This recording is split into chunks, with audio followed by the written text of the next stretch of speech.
Hey BookTube, it's Melissa. Welcome back to my channel. I wanted to get in on the BookTube Spin challenge game that's going around. Everybody has been doing this, and so I thought I would be just join in. And so anyway, sorry for any noise that you hear in the background. Today is Saturday. It is laundry day, so unfortunately there's not a door from the basement where I'm filming to kind of muffle the noise a little bit, so it is what it is, you know. So it's also a sunny day here in Pittsburgh, which is a rarity, and so that means there's some natural light coming into the room, and yeah, anyway, so if the laundry gets a little bit louder, I'll just pause it and continue filming anyway. But let's just dive right into the books. I think everyone probably knows how this works by now.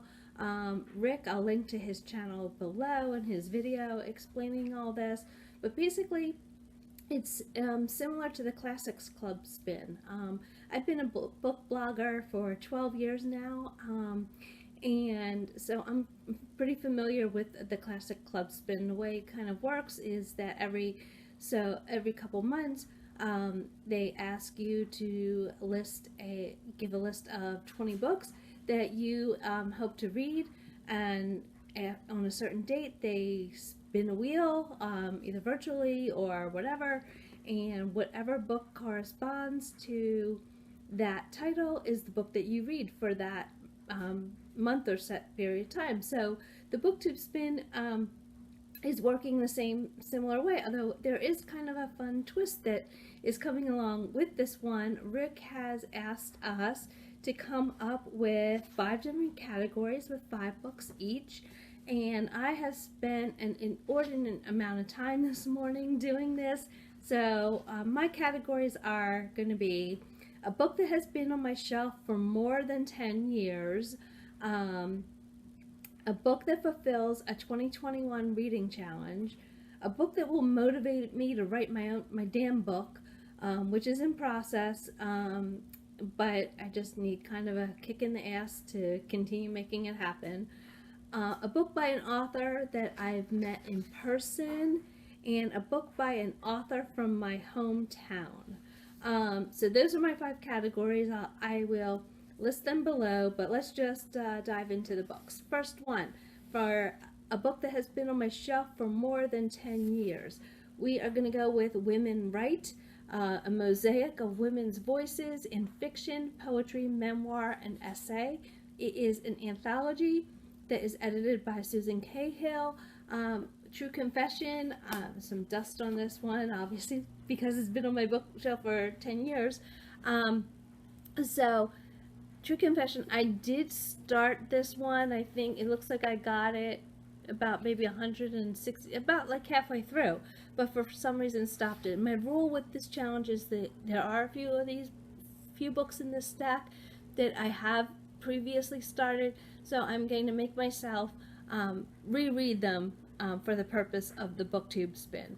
So, and also because it's been forever since I've picked up some of these. But anyway, this looks like a great book. There are some of my favorite selections from some of my favorite authors, namely Flannery O'Connor. I love, love, love Flannery O'Connor.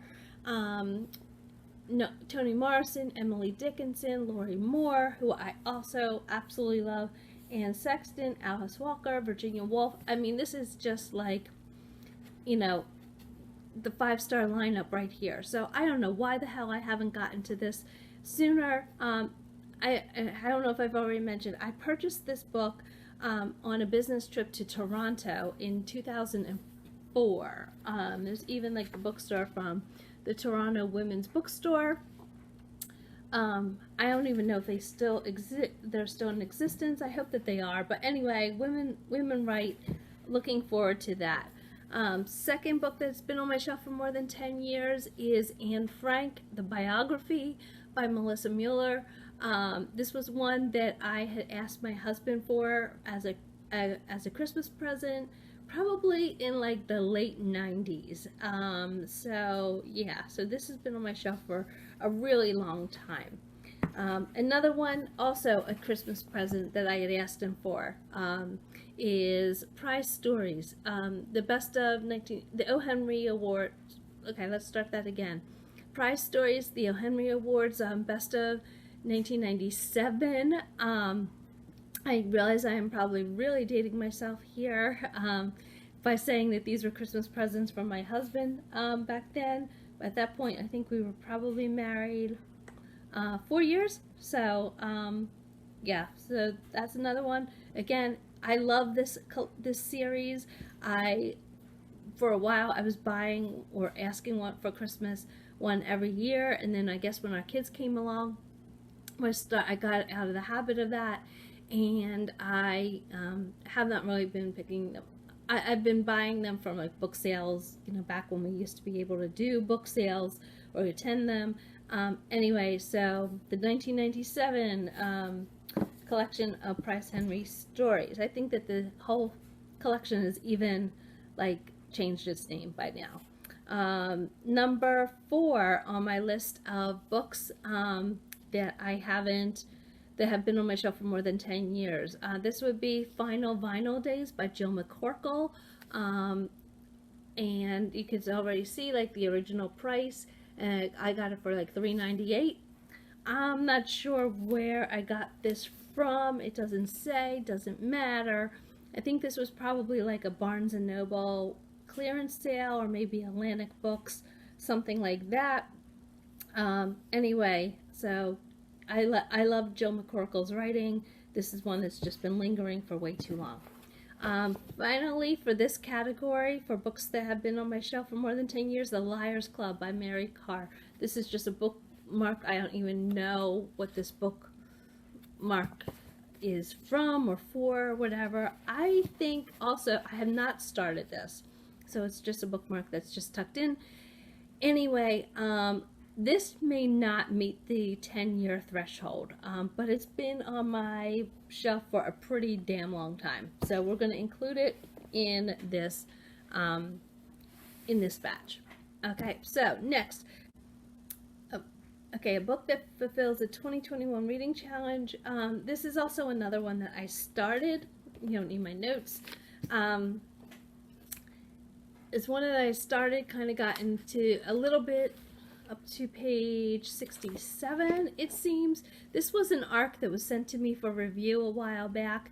Never really, I was really intrigued by the story. This absolutely sounds fascinating.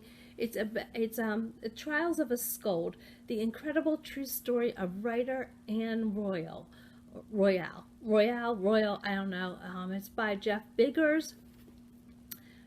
She was an 18th century woman writer with a stinging wit and a contrarian approach.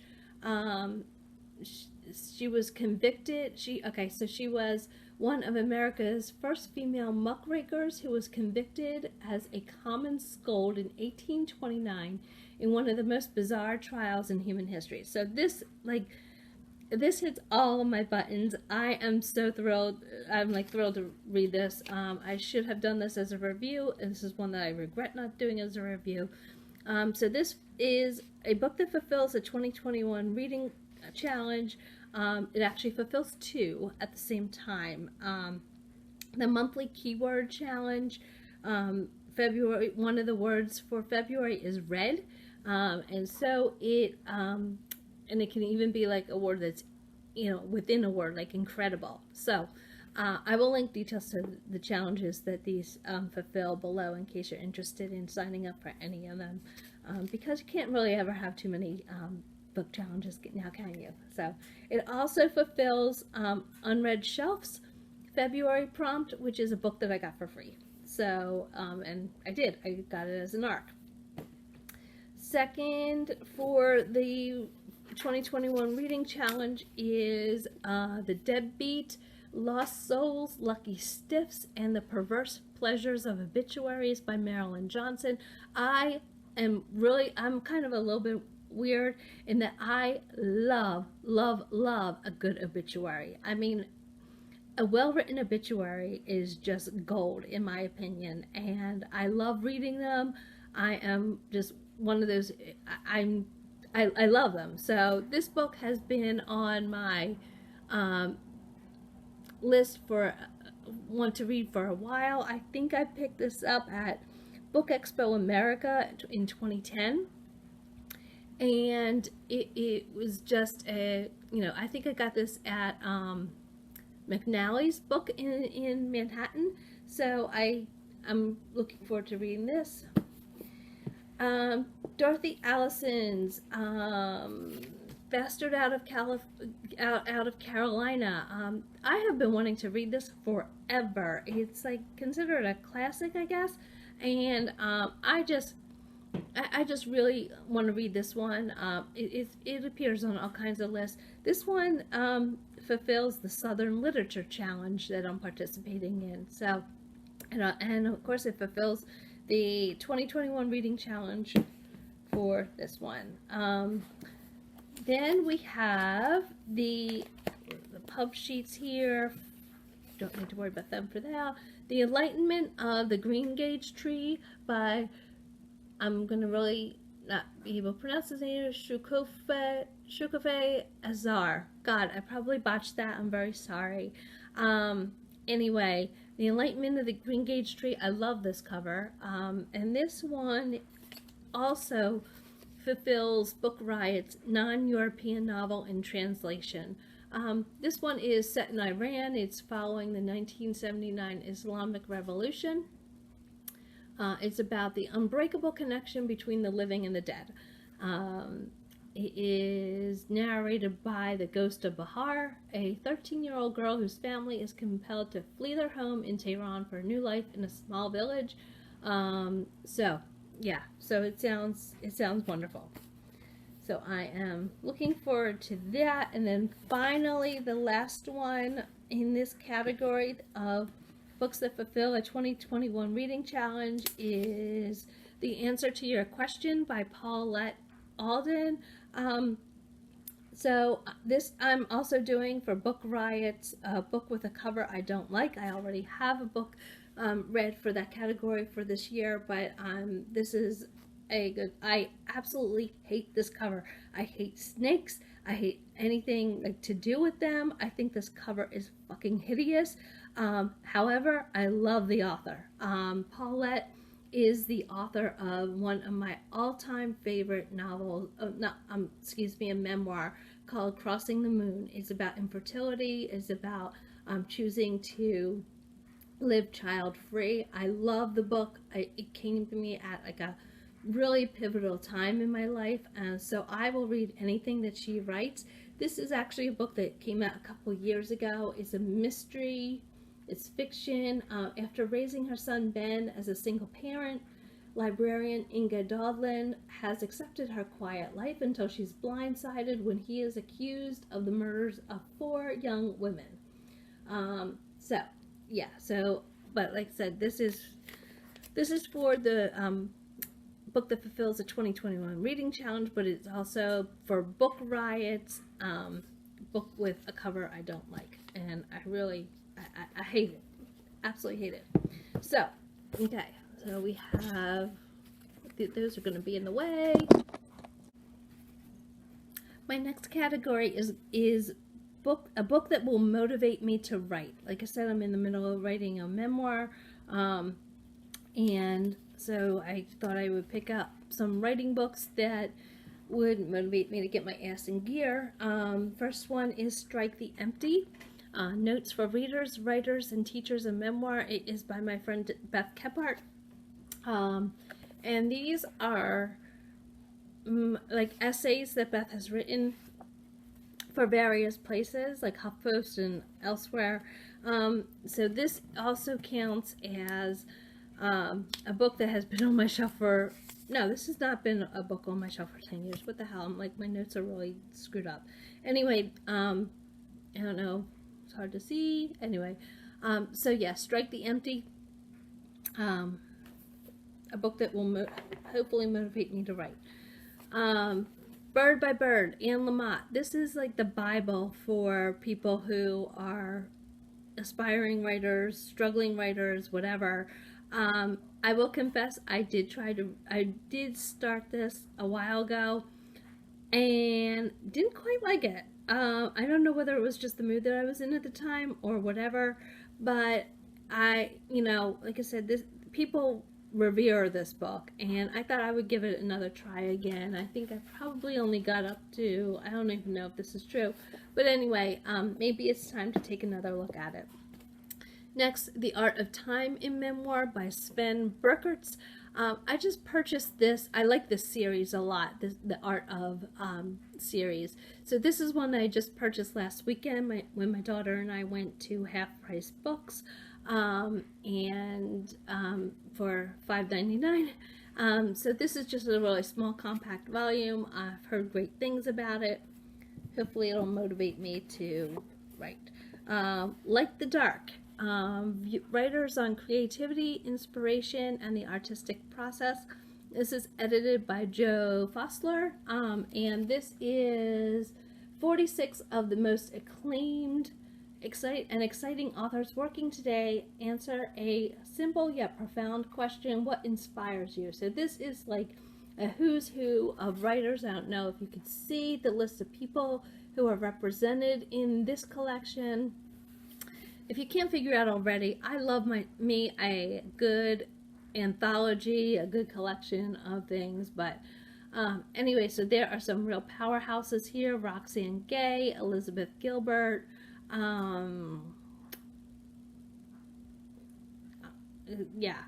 Billy Collins. There is just a lot. Walter Mosley.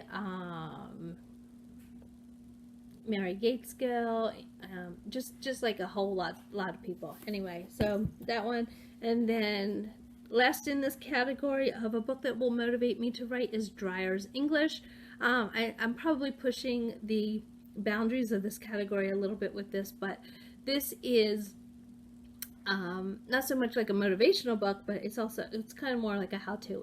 The subtitle is An Utterly Correct Guide to Clarity and Style. It's by Benjamin Dreyer. He is the copy chief for Random House. He's overseen the copy editing of thousands of books. This was one that I had won, one of Keeley from a Bibliophile's Journey. I had won her giveaway, one of her giveaways for her 800 subscribers, and it came with a very generous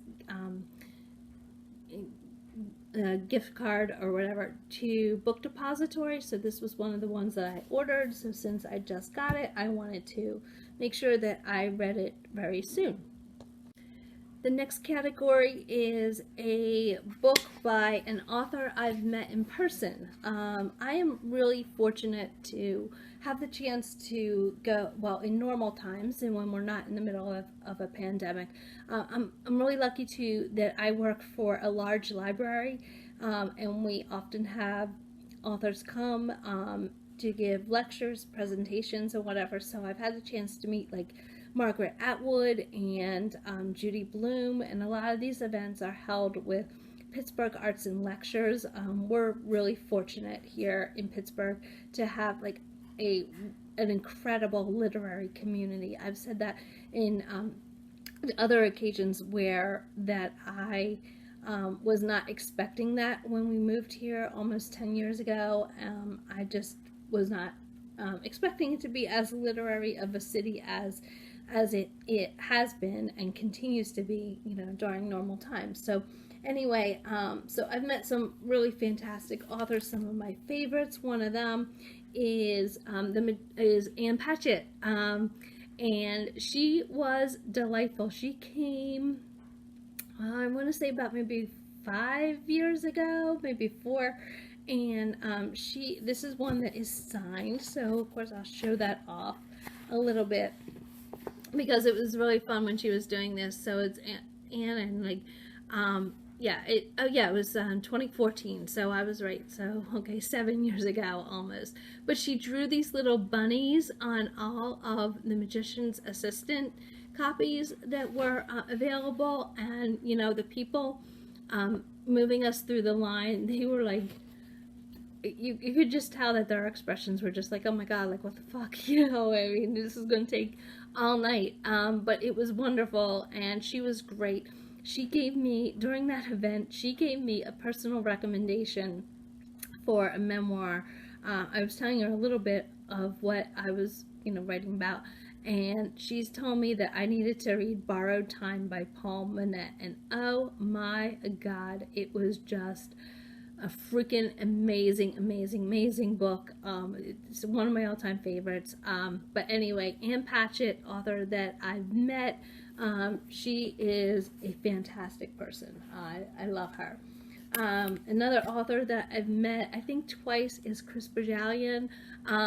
So I'm planning to read his book, The Double Bind. This one kind of intimidates me a little bit because it is about a woman who has been attacked while riding her bicycle through Vermont's back roads, and her life is forever changed.